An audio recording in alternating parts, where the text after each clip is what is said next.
Welcome to the Reconnected podcast, a home for sharing, understanding, and growth for the retail grocery store industry. During each episode, we will meet an amazing member of our community as we learn about their story and jointly explore the intricacies and challenges of our supply chain. Through it all, we'll remember and honor that everything starts with the real people who spend so much of their lives supporting the retail food supply chain. We will bring together the voices of manufacturers, distributors, and retailers as we journey together to help our industry reconnect. My name is Luke Abbott, and I'm excited to have you join us. So, ladies and gentlemen, welcome to the Reconnected podcast, where today we have the amazing Dwight Richmond as our guest. Currently, and I'll tell me if I got this right, I have you as the director of Center Store and Center Store owned brands with Town and Country Markets, based in Poulsbo, Washington. Is that correct? That's correct. Awesome. I really appreciate you being here, and I know we're going to see each other soon at a food show where we'll be on a panel together, and we'll make sure we get some space to talk about that subject here a little bit as well. But I always like to open and give my guest, you in this case, like maybe 3 or 4 minutes to kind of take us through your career. You worked a lot of really cool places. So can you share with us kind of this journey? Yeah. I've worked in a lot of cool places. I've lived in a lot of cool places. So I've been blessed that way. My family legacy is in food. So I kind of didn't know it completely, but I definitely grew up around it all my life. And I started fresh out of college and worked in just regular grocery stores until I got connected with a small chain in the East Coast called Freshfields. And they were eventually bought out by Whole Foods. And so kind of worked for them for a number of years at the retail level. I had a brief stint at Dean and DeLuca in the Midwest. They had a operation there. So I got to work with world-class specialty retailer. That's amazing. Yeah. And cheese and charcuterie too, which was really a lot of fun. So I got to learn a lot. I've had some stints in distribution. So I worked for K Foods for a number of years. And we've both done that. Yes. We share that as our points of connection, and then went back to Whole Foods eventually, and started in Seattle, where I am now, as a regional buyer. Worked my way as the global purchasing coordinator for grocery in Austin, Texas, for 5 years, and then moved back east. Worked for Earth Fare in the fresh market for a period of time, and then opportunity and COVID kind of collided, and I got a chance to come back to the Seattle area. Definitely love that area. It's one that I've always really felt most at home at, and Town and Country Markets is a great family-run business, and so it's been a thrill to work here and get back here. Wow, what a journey! So you actually, I think you're similar to me. You think you've worked in distribution, because I think you worked at River Valley as well. River Valley, and then NKE, and then you worked for. Did you work for a brand at ever? I worked in brokerage. So that's close enough. Yeah. So not directly physically for a brand, but I definitely consulted and worked with brands. And then retailers. So you have like the full view of everything. That's amazing. Exactly. I think the only way you can really learn this business is just get in it and try to learn every part of the supply chain, right? Yes. I think you get a real appreciation for it when you do that. I sure did. When I went to work at Jimbo's, I was like, oh, I got this. I've been around retail forever. And I was like, this is not me. I'm probably a distributor or a consultant, but retail. And I don't know, this resonates. It was like, there's no, you don't get July 4th off. You don't get and you have to be in the four walls all the time. Does that resonate? Yeah. Oh yeah. No, you don't get banker hours in retail. No, that's for sure. No. And I'm okay with not being banker, but I was like, wow, I didn't understand. I didn't fully understand what it meant. It's like for me, having been a distributor, having Monterey for all those years, like we were kind of like Christmas, for example, we were done. Like the week before Christmas, everything was in the stores, and like we could all take vacation like the week of Christmas to New Year's. And it's like, that's not the way it is in retail at all. Well, being on the other side, being in retail, it was the opposite for me. I was kind of restless, right? Like when I come out of that, I go into brokerage and like brand management, even distribution to some degree. It's like they don't want you in the stores at retail at that time of year. Like, stay away. And then you're just kind of like, well, but there's this like pent up energy in you from years and years of retail that you're like, well, I got to do something. What am I going to do? So that's when you kind of know, well, I probably should stay in retail a little longer till that energy burns Burn out. it out. Yeah. So I think I got distribution out of my system between Monterey and Kehi, and now I do like a bunch of different things. But I think retail, I was like, okay, I'm good a year in, and and I couldn't have done it in a better place. Do you know Jimbo? Have you met him? Yep, yep, I have. Yeah, great operation, great people. Yeah, so So I definitely grew a lot there. And so in your role today at Town and Country, so director of Center Store and Center Store own brands, like so you oversee a team, and then you also as you also kind of sounds like are you director of Center Store own brands, or do you actually buy that directly? so what I do now today is I have it's like a 6-7 person Okay. team.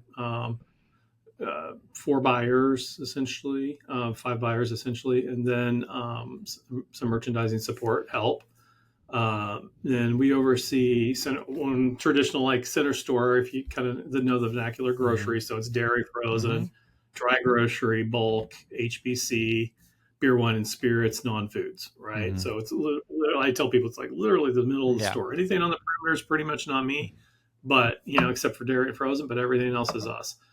Beyond that, then, with my years of experience, and part of the attraction to coming to Town and Country was they didn't have a private label program. And so it's like, well, I'd really like to take everything I've learned and build a private label program from scratch. And so I oversee basically all of that for the whole Wow. company, right? For anything CPG related, Yeah.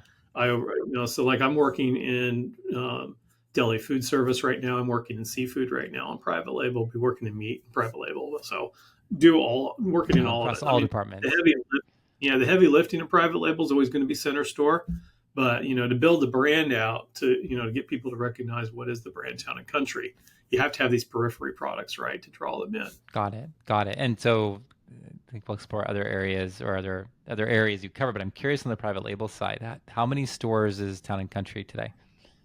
6 stores. Okay. Is it challenging to do private label for 6 stores? I am blessed with high volume, Okay, very good. but Volume cures even still, everything. yeah, even still, minimum order quantities can be a challenge. Hmm. So it's really defining. It's kind of defining the scope of where your fishing license for private label is, where you want to be, where you. So I look at private label as the checklist items, like the pantry, right? Like the things that the guest thinks of when they're thinking of their shopping list. So milk, butter, eggs, Hmm. right? Like let's knock those out. We can get those all local. Great relationships. Yeah, And our volumes are so high, we can private label those pretty easily. sure. Coffee, same thing. So that's kind of how I've been tackling the private label project. There's certain things that have surprised me that I thought I was never going to be in scope of, but apparently I am, which is really great to see. Like chicken broth. I was like, I don't think I'll Right. ever make chicken, but our movements and minimum order quantities match, and Wow. it's like, yeah, it'll work. Wow. So So like Tetra Pak format? yeah, Wow. yeah. You can't go crazy. You can't have a whole line Yeah. of it. Like you can have the top 2 SKUs, which is really all you kind of want and need, right? Hmm. So it's been kind of surprising, this journey, and I found too that uh, manufacturers are kind of hungry, right? So Hmm. they're willing to bend and break their own rules a little bit on minimum order quantities, and so sometimes it's just a hack for a smaller retailer is just saying, hey, I'll write on the back of someone order. I don't want you to make me some sort of special chicken broth. Just Yeah. make, The just the throw one that sells the 1,000, most. That's what I want. yeah, just throw 1,000 cases on the end of your run of your brand or Hmm. someone else's brand and run mine, Yeah. and usually that's like, oh yeah, we'll do that. That actually is more efficient for them Got it. to do that. So So for Town and Country, like what, if you're able to share it, like as you think about a private label strategy or what it accomplishes in the market, like what does it accomplish? Um, so it's kind of unique in the respect of that this company was a house of 3 brand names. So it was Town and Country Markets, it was Ballard mhm. Market, and it was Central Market. And so one family owned all 3, and a lot of guests, a lot of longtime people didn't even know that, right? So when they changed the name to Town and Country, it was like, well, who bought them? Well, no one Mm. bought them. They've been owned by the same people for over 65 years. Wow. So it's kind of crazy to think about, but that was the impetus then for private label, which was, look, Town and Country has been the heritage brand since for over 65 years. let's find a way to bring that forward into an everyday pantry product that people can begin to then recognize us as a brand that's local to the community. It's been part of this community for multiple decades, right? And bring them an experience that is local centric as we can source it. I call it the surprise and delight, right? So it's a product that you're going to pay a very fair price for, and you're going to be really delighted with it when you try it, because it's going to have a wow factor to it. So it's just, so that's kind of my guiding principles of sourcing. Got it. So private label isn't meant to be like when like you and I were growing up. Private label in grocery stores was like the lowest end.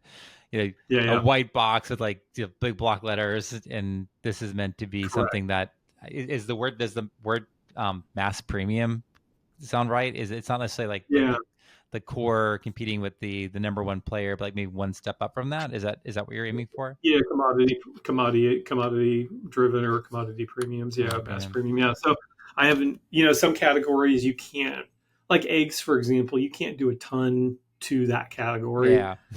Really more attribute driven. Yeah. Like, okay, well, here's the price point I want to see at retail. This is the amount of attributes that'll buy you, and then you kind of pack it out. So, we're able to offer a free range. We're able to offer an organic. We're able to offer a pasture.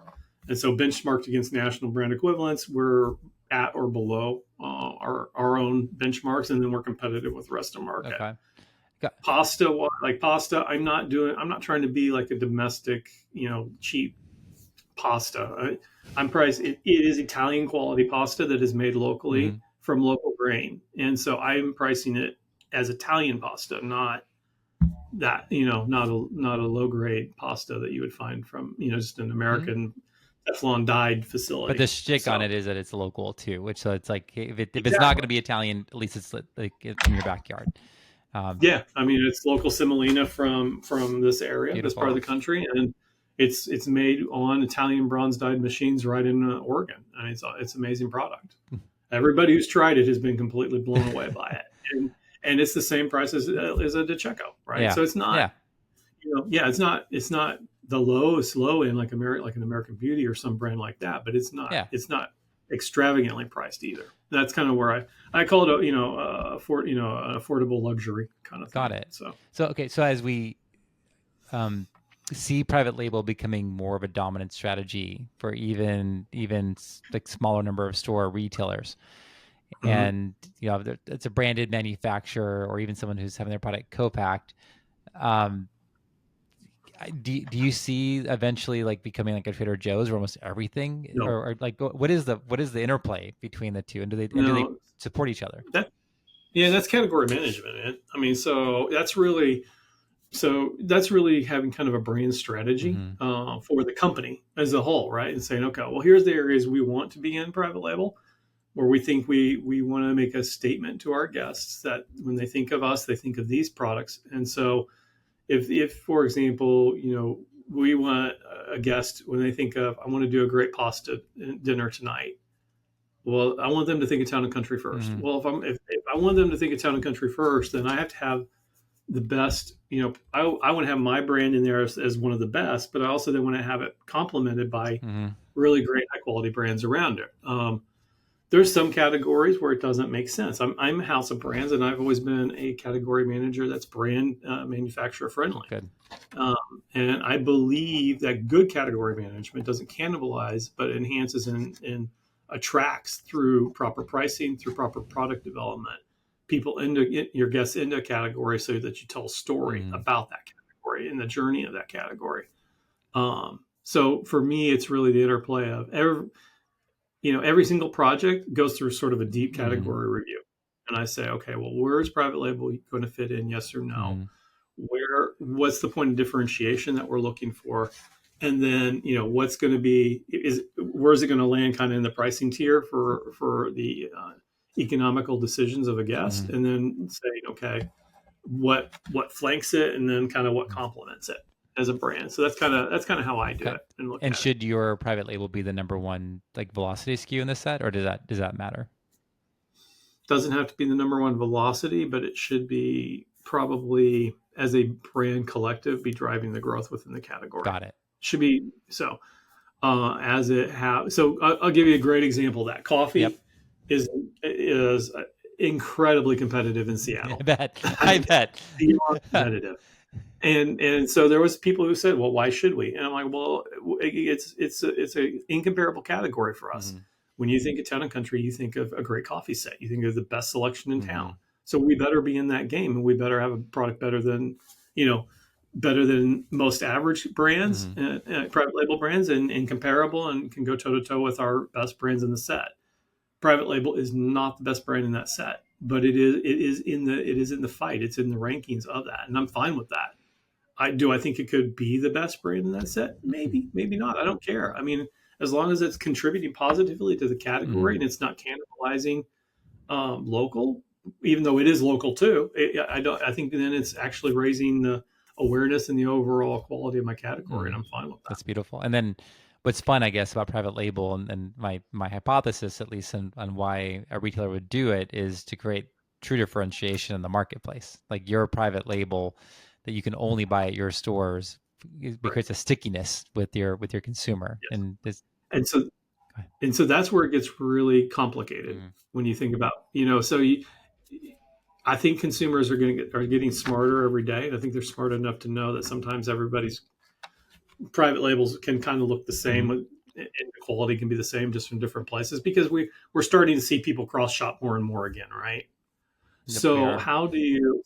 So that's kind of another checklist item. Is like, okay, well, if I'm going to go into this category, how am I going to bring something positive, contributing to the category that my competitor's private label isn't doing? Oh, nice. And my brands aren't necessarily in that space either. So again, that's kind of how I look at it. Okay. Right. So, yeah, and so that slows product development down a little bit. So my timelines have been a little longer on some things than I would like, but sometimes it's worth the wait just to get it right. Do it right. Right. Yes. Yeah. That makes sense. Yeah. Thank you for the deep dive. This is the first time on this program we really delved into private label. And I think there's a lot of confusion, and I think to your point, like your strategy on private label in your market in some ways is a response to also what your competitors are doing, and you're trying to fill a gap that meets your consumers' needs. So every retailer, theoretically done right, is kind of meeting different needs, right? Yep. Yeah. Exactly. That's kind of the way we look at it. Is if you're not putting your brand in someone's pantry, somebody else is putting their brand in that pantry. It better be yours. So I'm curious. I've been to your stores, and I did high school. I used to live in Bothell, and went to high school in Kirkland, if you know where that is, on the east side. And so got to know your stores. I've been up many times, and if you tried to put like a label on like what Town and Country is, like if you think of like Sprouts is like a health curious natural farmers market, Whole Foods might be supernatural. How would you describe Town and Country? I like the ampersand in Town and Country. I think it sort of describes Town and Country. It is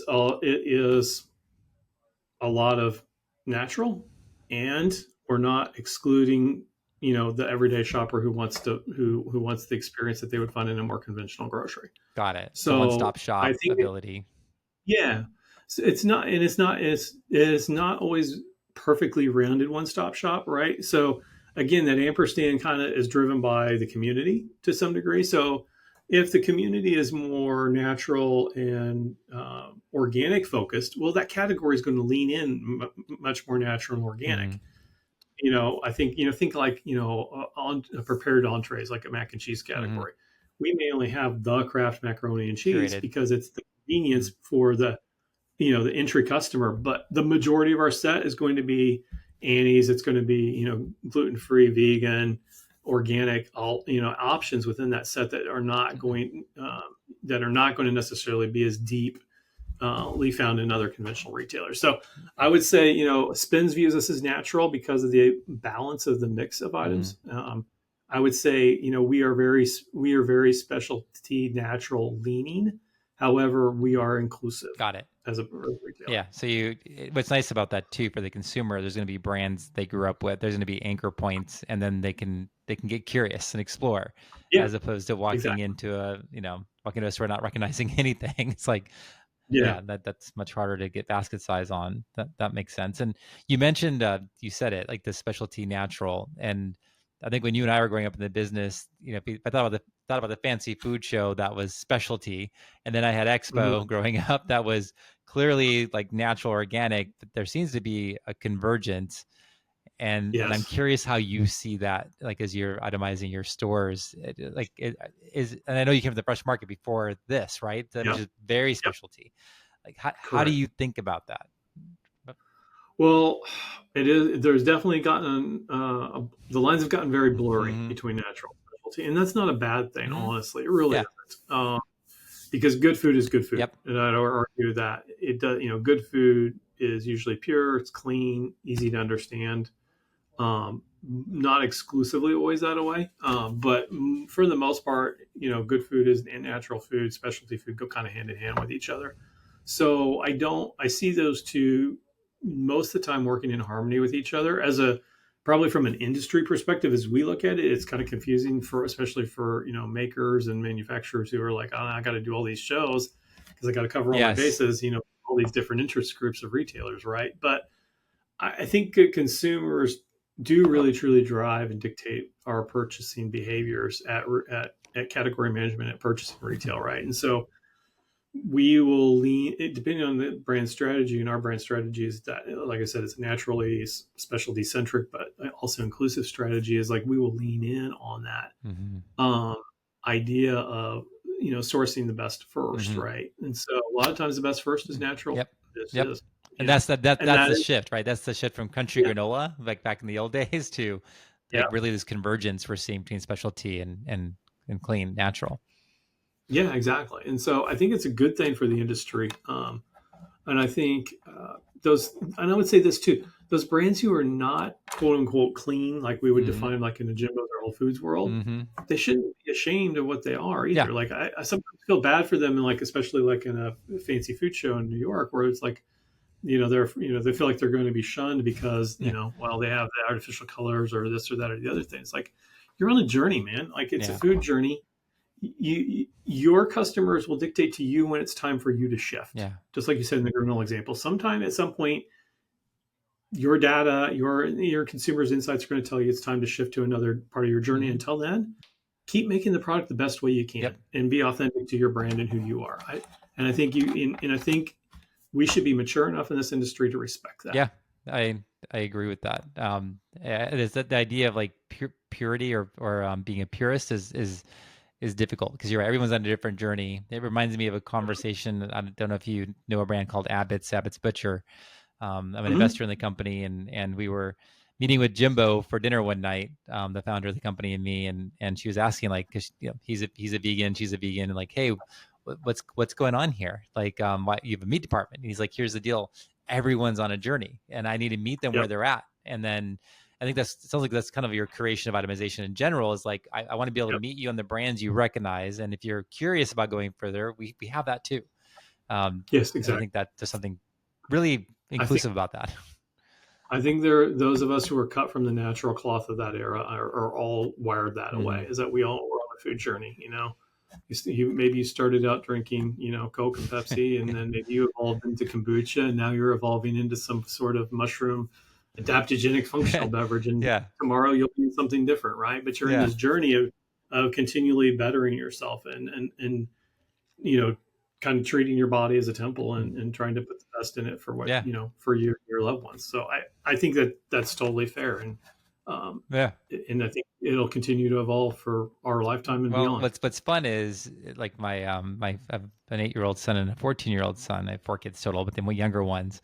When we go to Jimbo's and I'm like, okay, pick whatever you want to drink. They go to the functional beverage set and they pick out kombucha. And I'm like, growing up, I never even heard the word. And I'm like, it's crazy. It's crazy. Hmm. Like, for me, like I've had to grow and adapt. For the younger generation, growing up in a home that tends to be more natural, like, this is what you drink. I drink kombucha. I bring it to school. What you drink? Yeah, Like, yeah, exactly. I think it's so beautiful. So, Yeah. I'm curious if you could share a little bit, especially for like brands that are watching this episode. Um, what does it look like to work with you on kind of more of a tactical level? I mean, is it better if a brand is working with a local broker or a national broker? Can they just get your category review calendar and submit? Do you use category reviews? I'm curious how you Yep. approach it. Well, yes, normally category reviews. This year's been a little tumultuous, Okay. but normally, yes, category reviews are good. And, they're sort of based on the 80-20 rule. Let's focus, our attention on those 20% of categories that drive 80% of our Yep. business. First and foremost, and then, touch the categories that don't get touched as often. And maybe you need to touch, you haven't been touched in a couple of years. And with COVID, there's a lot of those, a lot of touch. You can probably appreciate there were just a lot of categories that were not touched or were just sort of, pull and plug maintained based on needs. I tend to be pretty open-minded. I tend to work with anybody in any form or format. What I would say, the biggest single piece of advice I usually give people is just know who I am, and know what kind of retailer I am. And if you think you've got something that is going to be innovative and think's going to be something my guests would like or don't know that they're missing, then that's a conversation point for me to have with you, right? So I tend one, I'll try everything. Two, I mean, it's really important whether myself or someone on my team will try everything that we get in because it's important to get the flavor for it, right? Yes. And then don't exclude the people that you don't think will make it. Just getting really to understand them and understand who they are as a brand, what their path to market is, and I'm okay either way. And what I mean by that is, I think years ago I was pretty old school granola natural guy, and I was like, if you're not going to do this for generations like Bob from Bob's Original, I ain't interested in you. I kind of sort of realized that no, just there's a lot of people with great ideas, and they're going to come out and they're going to flip their company in 3 to 5 years, and then they're going to go do another great idea, and that's okay too, right?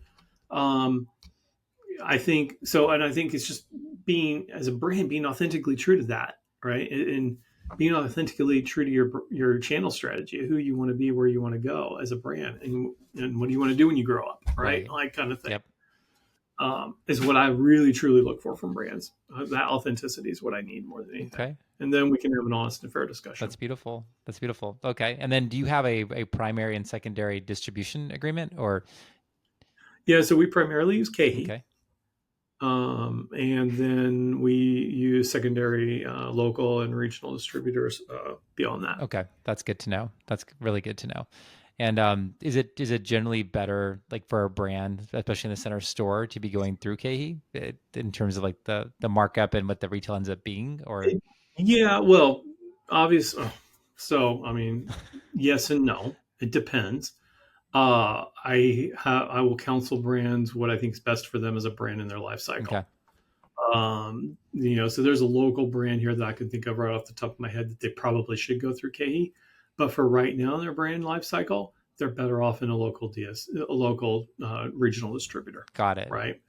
And because I think they're just not ready for that beast of, right. Of being overwhelmed by what is a national brokerage distribution network or a brokerage network. Right. So I think it's okay to do either or, but I do think that if you are I don't even like the word category management. I think if you're a good category steward, you're thinking of things more in what's best for your brand and your legacy, and and overall holistic environment and industry that we're living in. So I will counsel brands when I think it's not right for them to go national, and I'll also tell them when it's time to go national, right? So. Right, because it's going to hold you back not doing it. And I was just doing a master class teaching today, and I'm like, here's the deal. I mean, in general, you'll get to the retailer at the lower markup when you're using the primary national distributor.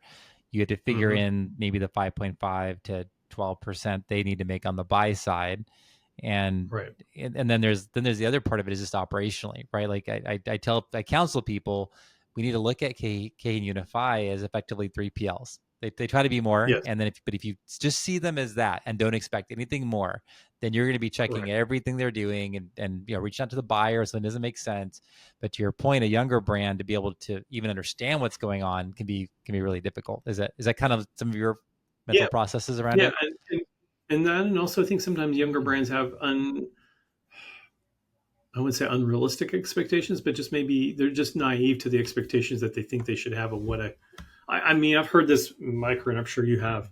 Well, I thought KeHE would do this for me, or I thought UNFI would do that for me. And it's like, no, like you said, they're 3PL. Like, no, they won't. I mean, Yeah. they literally order your Yeah. boxes, they put them in their warehouse. I order those boxes, and they come to me. You have to do everything else in between, Yeah. right? Like, so this expectation that, well, because I'm fuzzy and I'm cute and No. they love Yeah. me. No, I'm sorry. Yeah, that category manager probably had a quota, and they had to get some people booked because they're hoping you're signing up for that food show, Yep. or Yep. that tabletop, right? Yeah. And so, at the end of the day, no, you have to work. That's why you have to work either with a really good brokerage or a brand management system that's really connected to the retailer, or you have to really work with the retailer. Yeah. If you want that warm and fuzzy Yeah, right. connection And with you can get that. It exists in the market. them. Yeah. Exactly. And again, that goes back to being authentic to who you are as a brand. It's like, are you capitalized to go everywhere? Great. If you are, that's a different discussion. But I haven't really met many of those brands lately who are really capitalized, ready to go everywhere. But they think they want to be everywhere, and then they're stretched too thin and they collapse on themselves. Yeah. It's really this idea of there's a lot of great regional high-end retailers that you can just connect yourself to in that first 18 to 24 months, grow there so that then you're ready to take the next step to the bigger national distribution and national distribution network. And I think a lot of young brands miss that step for whatever reason. And it's like you get roots that way. Yep. Whereas if you don't, you may get blown away in 1 year by the next category review if you don't do well. Yeah, no, I agree. Part of what we do is we are consultants to venture capitalists who are investing in companies. And today I had a call with a VC that we're digging into, and I'm pulling the data out. I'm like, man, they have 7% ACV in natural, and then I'm seeing almost that, like half of that in conventional or MULO, and I'm like, why am I seeing anything in MULO? Right? It's like go own like your little your backyard. Get your arms around it. Do the demos. Right? Get that velocity to be something that's exciting. And like Town and Country in your area is great. Like you're a marquee account in your area. Other retailers around the country and in the region are looking at what Town and Country is doing. Right. And if I can succeed there, there's reason to believe I will succeed elsewhere. Right. And so it's like there's like this hypothesis testing. I look at it that a younger brand needs to do. Do the right price, product, packaging. This is the right time for this product. Yep. And man, to go launch into conventional and figure that out. It's like, I want to do it. If I'm in Seattle, I want to do it in your store. And you're going to be friendly to me in that process. Yep. I'm patient too. Yeah. If you're willing to work with me, I'm willing to be patient and work with you, and we'll figure this thing out together. Yeah. We have multiple brands who were kind of incubating, testing, or adjusting retails for them, or we're trying different things for them to see what will work for them, because we know they'll graduate. We know they'll go to. They're great products. They're going to go elsewhere, somewhere else someday. But that's fine. But we have this connection where I think the next thing hopefully they'll bring to me too, and we'll incubate that and make that perfect for them. So or people will just see us more and more as a place to come and do that, and we'll drive innovation. Yeah. No, I love that. I love that. I think that makes sense. It's something that's coming up for me, like thinking back. What were your years at KeHE approximately? When were you there? Early 2000s. Were they growing fast during those years? Yeah, they were growing. Yeah, they were growing fast, and they were only out of one DC at that time. That's crazy. Yeah. I don't know if you remember that era where they were trying to run everything out of one DC. Then they finally opened two more that didn't really take really well, and then that was in the West era of KeHE. I think it's something, if you're okay sharing about it. I worked at KeHE from 2016 to 2018, and so you were there before I was. But when I was there, I was realizing there was this legacy at KeHE of really true conventional specialty is what Hmm. is that a fair characterization like of what KeHE was in those days? Yeah, I mean, KeHE's roots were not natural. Hmm. They just weren't. They had good natural. They had good conventional natural, Hmm. right? So it was like if they were the conventional retailer's solution to that natural organic stuff that was so popular Yeah. at that time. Think about it from But that it was a 2000. specialty set of organic natural those Yeah, days, right? exactly. Yeah. Yeah, KE was admirable in that, but to roll out in that era, and even into your era a little bit, to roll out a whole like door to door natural solution, Yeah. that was a little harder for them at that point. But that was always an ambition and a goal for them to get to, right? Hmm. And I think they've gotten a lot better at that Yeah, now. But they yeah, have. But I think that what I want maybe the people attending this, our time together here today to understand is that KeHE's systems at the core were not built to be like the wholesaler, to not be like if you think about it like in conventional like the Cheerios, but now hmm, then they start servicing like a Sprouts or a Town and Country, and now you're hmm, doing everything in that store. correct. It's like their systems weren't built for that, and it created a lot of challenges. Yeah, not definitely not initially. Yeah, And they're obviously they adapted, they and did. like I said, every day they're getting better and better. I would say conversely on the other side of the equation, even if I was not really adapted to deal with international Yeah, and specialty correct. goods. Right. They were so natural, like crunchy granola natural Yeah, in the day, right? Mountain people and yeah, stuff. they were more the granola co-op Yes, people, yes, right? And Whole Foods was the water's edge for them, yes. and they couldn't really go. They couldn't really go after a conventional grocer for the in-store set. It just for them the math it wouldn't have been practical for them, and they didn't have the offerings. And so that's why I think both of them went into acquisition mode, right? Yes. One acquired Haddon House to bring in that specialty and international experience. One brought Tree of Life to bring in the natural experience. Yes, yes, exactly. And they kind of filled it out, which Yeah. is huge. And then another place that you worked, the Fresh Market. I'm curious. I've been struggling to figure out um, like what the Fresh Market is, because there's specialty, there's some natural, there's the convergence going Mm-hmm. on. I don't know if you're able to speak to it from your opinion and your experience. But Mm-hmm. I get confused because I walk in there. There's like the classical music. There's definitely like the Mm-hmm. candy up front. Mm-hmm. Do you have thoughts on what that is and how it So appeals? conceptually, I would say I would try to view uh, the fresh market as a European style market. It Mm, is a limited but complete shop. So what I mean by that is you can get everything you need in a fresh market, but you're limited on the options of what it is you can get that you so need, highly right? curated. Yep. Highly curated, right? Because of the space, Yep. right? And so just like any European markets too, they're usually a lot more fresh centric.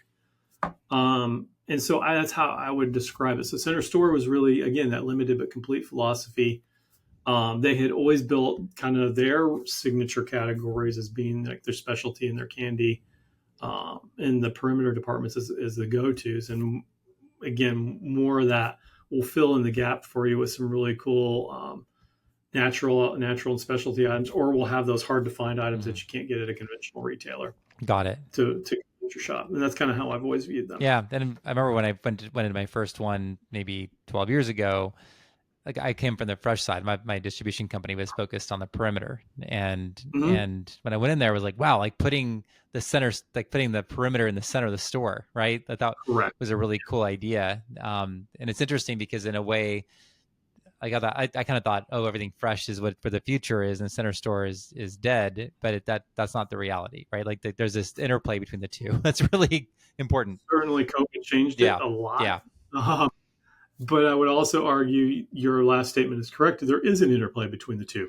Hmm. And the way I view any kind of, well, we say, let's call us natural specialty retailer who is more fresh centric. Hmm. Center Store is a supporting player. And we should not be the star of the show. Hmm. We're not.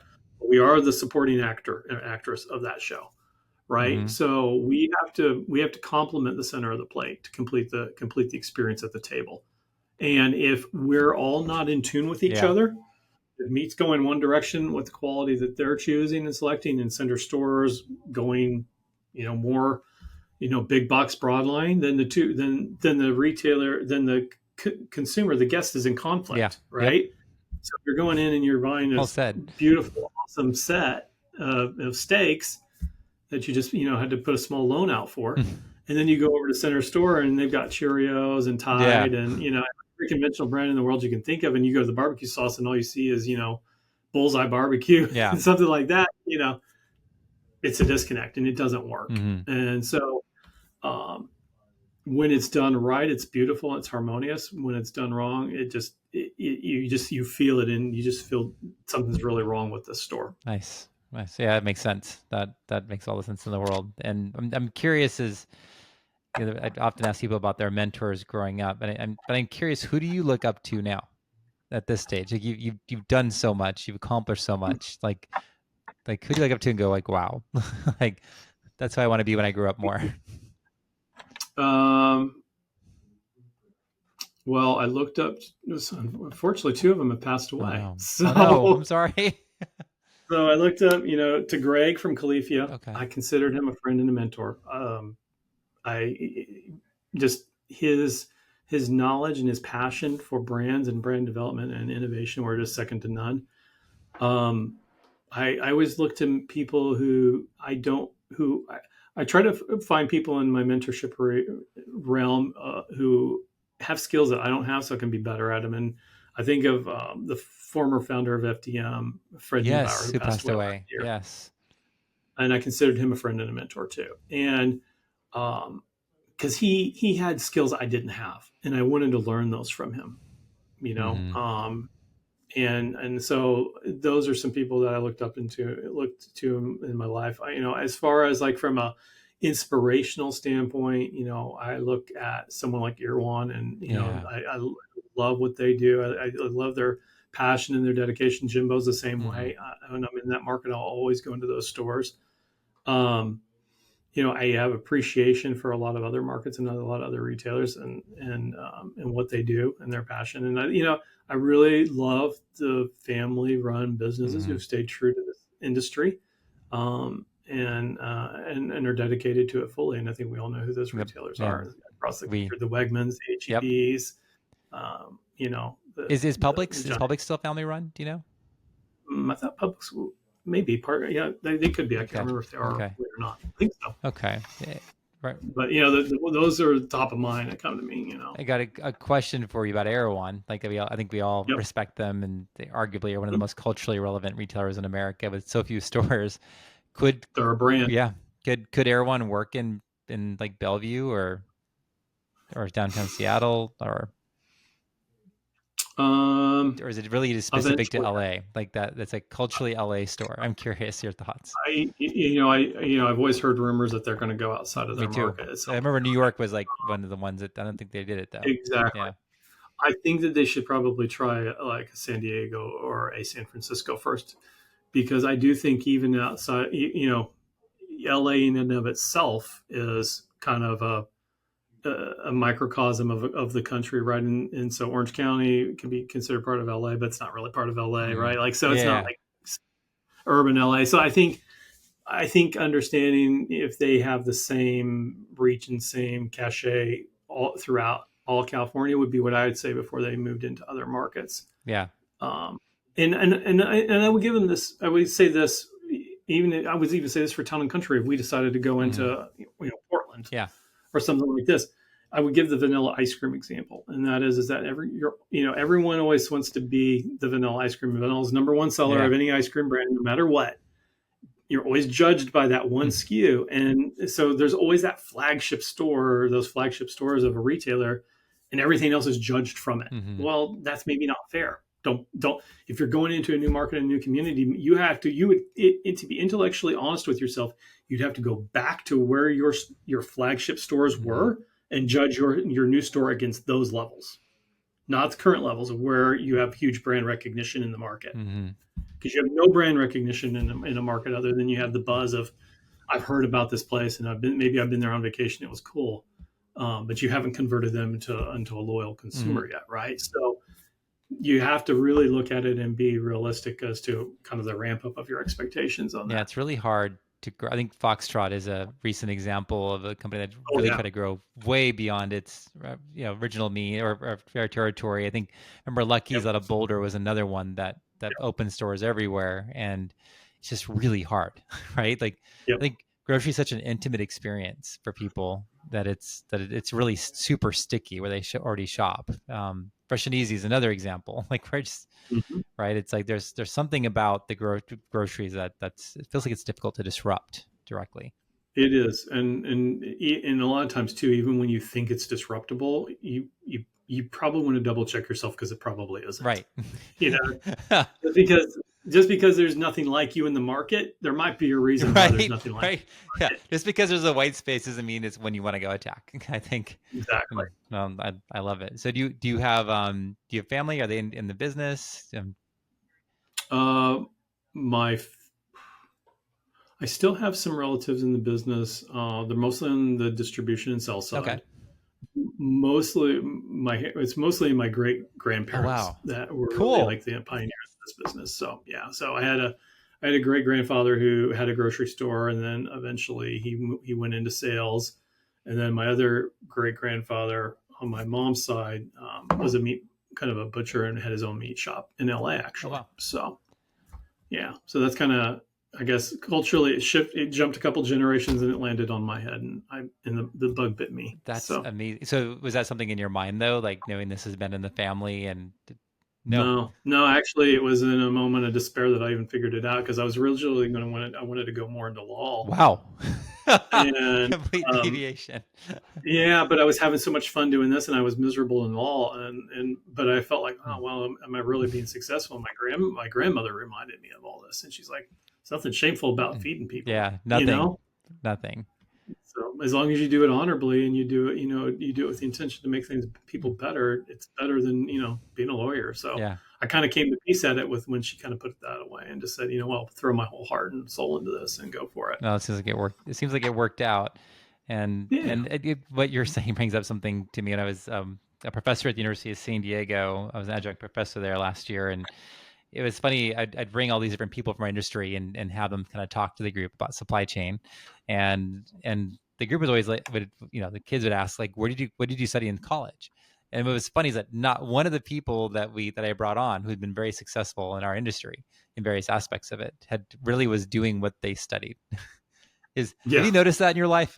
It's like Yeah. I get if you're a lawyer, Yeah. I get it, right? But it's like if it's anything outside of like law or being a CPA or something, I feel like 7-8 times out of 10 people end up doing something totally different than what they expected. And Yeah. I know. It just seemed like a perfect fit for me in my life. And so, yeah, I think sometimes you start on a journey and then the journey takes you somewhere else. right, So, and that's the fun of it. And I think what I realized, I just kind of realized I'm never going to starve. It's going to be okay. I mean, worst case, I have family. And what is this life about if it's not about like really pushing the limits and exploring and doing the things that really light me up? And I yeah. can tell you that's what you do. I can feel your energy right here.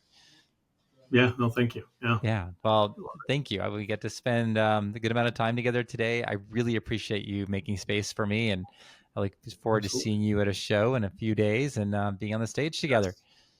Yes. Yes, yeah, no, it's going to be great. We're going to go to New York City. It's going to be warm, toasty. I heard. Ah, I heard.